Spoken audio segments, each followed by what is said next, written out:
Assalamualaikum warahmatullahi wabarakatuh. Waalaikumsalam. Alhamdulillahirabbil alamin wassalatu wassalamu ala asyrafil anbiya'i wal mursalin sayyidina Muhammadin wa ala alihi wa sahbihi ajmain. Rabbi shrah li sadri wa yassir li amri wa hlul 'uqdatam min lisani yafqahu qawli. Malam hari ini kita akan kaji kajian seputaran Ramadan. Banyak hal yang akan kita kaji dan nantinya akan dijelaskan langsung oleh Ustadz ataupun Nuku yang sudah berhadir di tengah-tengah kita. Untuk itu kita sapa dulu beliau. Bagaimana kabarnya Teguh? Alhamdulillah sehat walafiat. Ya. Kita bersama dengan Tunku Syarullah Samidan. Tunku Syarullah Samidan SH, pimpinan Balai Pengajian Baburida Al-Aziziyah, sekaligus pembina Amsalah. Baik, jadi malam hari ini kita akan kaji atau mengupas kembali kajian tentang Ramadan, Ustaz. Jadi kira-kira dalam pandangan agama, dalam perspektif agama, bagaimana kira-kira penjelasan atau definisi yang terkandung di dalam Ramadan itu sendiri. Baik, terima kasih. Assalamualaikum warahmatullahi wabarakatuh. Waalaikumsalam warahmatullahi wabarakatuh. Hamdan wa syukran lillah, salatan wa salaman ala rasulillah Muhammad ibn Abdillah wa ala alihi wa sahbihi wa mawalah, amma ba'd. Rabbi shrah li sadri wa yassir li amri wa hlul 'uqdatam min lisani yafqahu qawli. Ta'zim dan takrim saya terutama sekali kepada Ibu Muhammad Iqbal Salahuddin telah memberikan kepada saya sedikit waktu untuk berbincang-bincang, membahas, mengkaji seputar Ramadan. Ta'zim dan takrim kepada seluruh hadirin para pecinta podcast Amsalah yang dimuliakan Allah Subhanahu wa taala.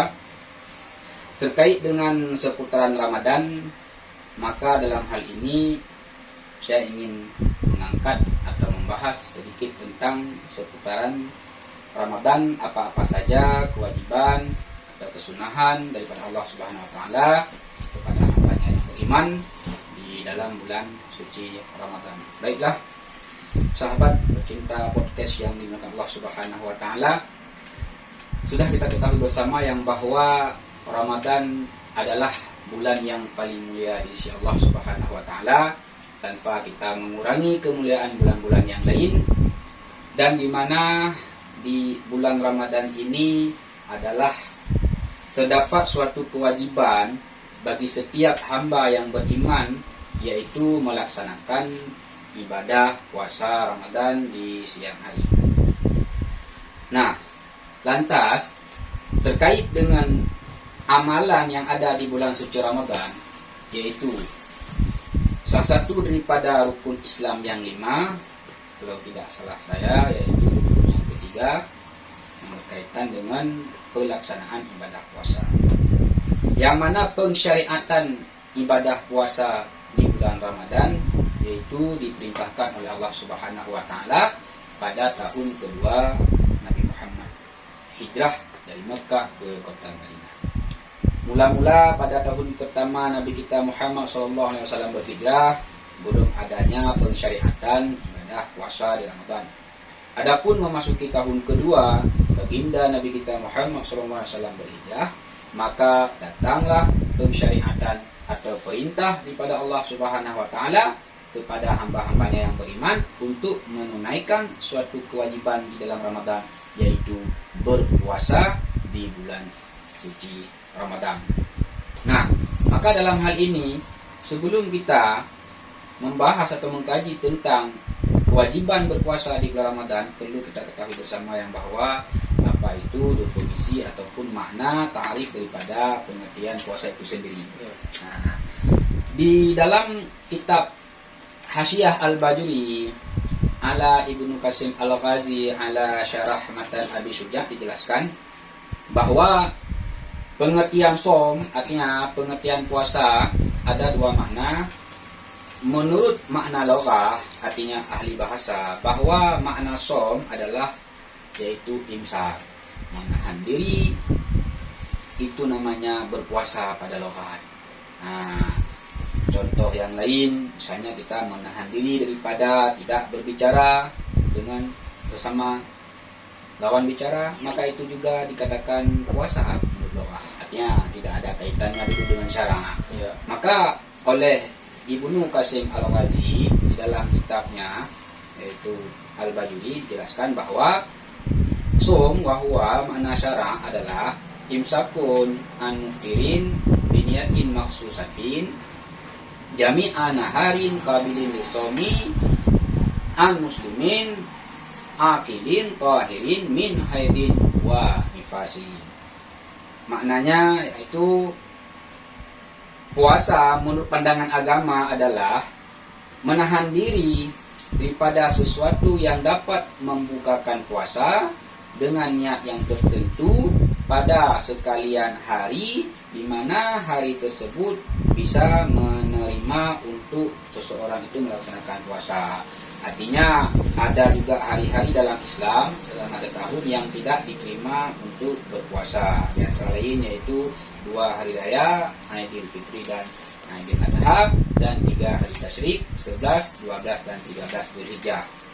Jadi siapakah yang melaksanakan puasa tersebut? Yaitu an-muslimin, daripada orang yang beragama Islam, akilin, kemudian orang yang melaksanakan puasa, orang yang berakal, artinya akalnya sehat, kemudian tahirin, orang yang suci daripada haid dan nifas. Maka dalam definisi berpuasa pada syarak ini bisa kita simpulkan yang bahwa terkandung dalam ta'rif ini yaitu ada rukun-rukun puasa dan ada juga syarat-syarat berpuasa. Terkait dengan syarat-syarat puasa, ada syarat sah berpuasa dan juga ada syarat wajib berpuasa. Nah, maka sebelum kita mengkaji apa-apa saja rukun puasa dan apa-apa saja syarat-syarat puasa, maka terlebih dahulu kita harus memahami makna rukun itu sendiri dan apa juga makna syarat itu sendiri. Nah, seperti demikian. Ya, baik. Berarti secara garis besar tadi udah saya rasa memang secara keseluruhan sudah sangat jelas ya pemaparan dari saya tadi tentang syarat wajib, kemudian syarat sah. Jadi ada perbedaan antara syarat sah dan syarat wajib di dalam bulan Ramadan, di dalam puasa bulan Ramadan. Nah, ini kan hal-hal yang terjadi ini kan menarik. Artinya polemik ini sering terjadi di masyarakat, Ustaz. Salah satunya kita tahu benar bahwa puasa itu kan terbagi kepada 3 golongan, ya. Golongan awam, kemudian khawasul khawas. Itu kira-kira pemahamannya bagaimana tuh, Ustaz? Ya. Awam, khawasul khawas. Saya pahami bahwa puasa orang awam itu dianggap sah atau tidak dalam agama. Ya, baik. Jadi oleh ulama kita Ahlussunnah wal Jamaah membagikan kategori orang yang berpuasa kepada 3 kategori. Yang pertama yaitu kategori puasa khawasil khawas.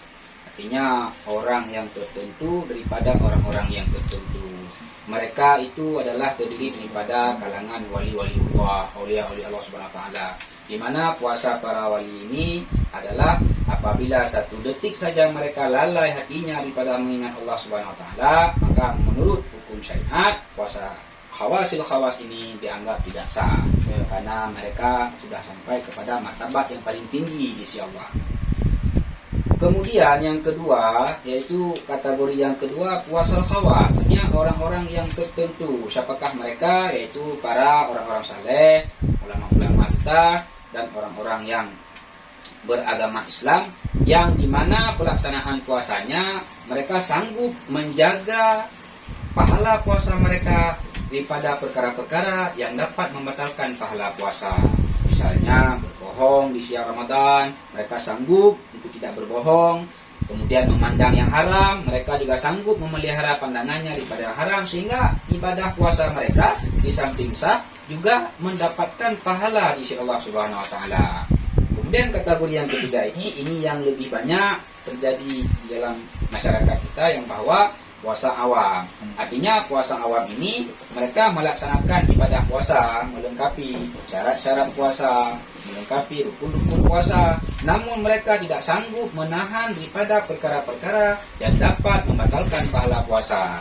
Artinya puasa mereka sah, di hari akhirat tidak dituntut oleh Allah kenapa mereka tidak berpuasa, namun pahala daripada ibadah puasa yang telah Allah janjikan kepada mereka itu tidak mereka dapatkan dikarenakan mereka berpuasa dalam keadaan tidak menjaga atau tidak memelihara perkara-perkara yang dapat menjaga pahala puasa.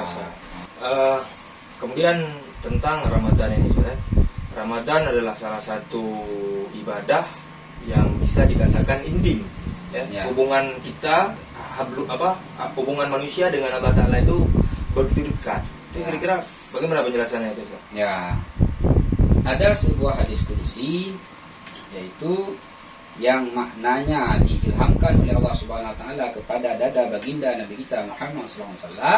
Adapun lafaz hadis tersebut yaitu daripada Nabi kita Muhammad SAW yang bunyinya yaitu as-saumuli wa ana ajzi bihi. Puasa ini untukku kata Allah.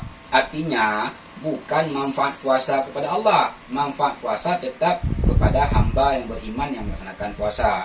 Wa ana ajzi bihi, dan aku yang akan membalas pahala puasa tersebut. Artinya semua amalan kebaikan yang dikerjakan oleh hamba itu balasannya daripada Allah Subhanahu Wa Taala. Tetapi maksud Allah membalas sendiri ibadah puasa hamba artinya dengan tidak terhingga, dengan tidak terbilang. Misalnya ibadah solat berjamaah terhitung jumlahnya, kualitasnya yaitu 27. Adapun pahala sedekah, satu bersedekah dibalas 10. Adapun ibadah puasa, karena ini adalah ibadah yang urgen tadi atau ibadah yang intim, yang hubungan antara orang yang berpuasa dengan Allah Subhanahu Wa Taala sangat dekat, maka pahala yang dijanjikan Allah kepada orang yang berpuasa tidak terhitung jumlahnya, atau biasa kita kenal dengan kalimat bighairi hisab, tidak terhingga. Jadi begitulah kira-kira hubungan antara Allah dengan hambanya yang beriman yang melaksanakan ibadah puasa. Saya rasa cukup sangat menarik bahasan ini. Tapi ada pertanyaan terakhir nih, Ustaz. Pertanyaan terakhir ini menarik tentang niat, Ustaz. Tentang niat. Ada yang nanya bagaimana hukum kalau mereka ataupun beliau itu tidak niat di malam hari bulan Ramadan. Itu hukumnya bagaimana, Ustaz? Karena kan di polemik di masyarakat itu sering terjadi. Kalaulah nanti kita jumpa sama beberapa orang ataupun dengan orang, waktu kita tanya kenapa nggak puasa, jawabannya karena dia nggak sahur. Kenapa nggak puasa? Karena semalam nggak niat. Itu kira-kira dalam pandangan perspektif agama bagaimana? Jadi niat ini adalah termasuk ke dalam salah satu rukun berpuasa. Maka rukun ini bermakna wajib. Apabila yang namanya kewajiban dan ditinggalkan, maka hukumnya berdosa. Jadi pertanyaannya, apa hukum bagi orang yang tidak berniat puasa di malam hari? Hukumnya berdosa. Dari segi dia tidak meniatkan. Kemudian bagaimana status puasanya di siang hari kalau dia tidak niat? Agama kita sudah memberikan jalan keluar ataupun solusi bagi orang yang lupa niat di malam hari, namun dia bangun untuk makan sahur, berpuasa di esok hari, maka puasanya sah. Walaupun dia tidak berniat. Kenapa? Karena dia ada terbangun dan makan sahur, yang tujuan makan sahurnya kalau kita tanya untuk berpuasa besok. Maka puasanya sah sebab dia terbangun dan makan sahur. Dan dia lupa niat. Adapun dia lupa niat malam dan dia terbangun jam 7 pagi, dalam arti dia tidak melaksanakan yaitu ibadah sunat makan sahur, maka puasanya otomatis tidak sah. Jadi ini adalah hukum khafi, hukum yang tersembunyi di kalangan masyarakat awam tentang tidak otomatis ketika lupa niat tidak sah puasa. Tidak otomatis, tapi ditinjau kembali kepada orang yang lupa niat tersebut. Apakah dia ada bangun sahur dan makan untuk puasa besok? Maka menurut syarak dianggap puasanya sah, walaupun dia tidak berniat. Ini kelonggaran pada niat puasa. Begitu juga ketika niat di saat malam hari. Sebenarnya yang namanya niat ini rukun dikerjakan ketika bertalabus dengan pekerjaan, yaitu berpuasa. Sedangkan mulai dari berpuasa daripada terbit fajar. Maka karena kita susah untuk melihat fajar sudah terbit atau belum, maka diberi kelonggaran dalam agama kita, dibolehkannya di waktu malam, yaitu setelah berbuka puasa. Karena masyarakat kesukaran ketika melihat terbit fajar baru kita meniat sesuai definisi niat kasbu syai'in muqtarinan. Berarti kesimpulannya bahwa niat tidak boleh dilakukan sekali untuk sebulan, Ustaz. Sekali untuk sebulan, harus tiap hari. Dalam perspektif mazhab Syafi'i tidak boleh niat di malam pertama untuk sebulan penuh. Itu mazhab Syafi'i. Adapun mazhab Malik maka dibenarkan niat satu malam 30 hari untuk sebulan. Kalau mazhab Syafi'i tidak dibenarkan niat di malam pertama untuk 30 hari. Artinya malam kedua, ketiga, seterusnya dia tidak sah puasanya. Ya, betul. Terima kasih juga kepada Ustadz yang telah hadir, dan tidak lupa terus kita berdoa kepada Allah agar ulama-ulama kita diberikan umur yang panjang, keberkahan oleh Allah Subhanahu wa taala, agar kemudian ulama-ulama kita terus membimbing kita semua, karena dengan dedikasi beliau, dengan dedikasi daripada para ulama itu, maka berjalanlah agama ini mudah-mudahan dengan semestinya. Itu kesimpulan yang dapat kami ambil daripada podcast ini adalah beribadahlah walau belum baik, jangan tunggu baik baru beribadah. Fas'alu ala zikri in kuntum la ta'lamun. Wabillahi taufiq wal hidayah. Wassalamualaikum warahmatullahi wabarakatuh.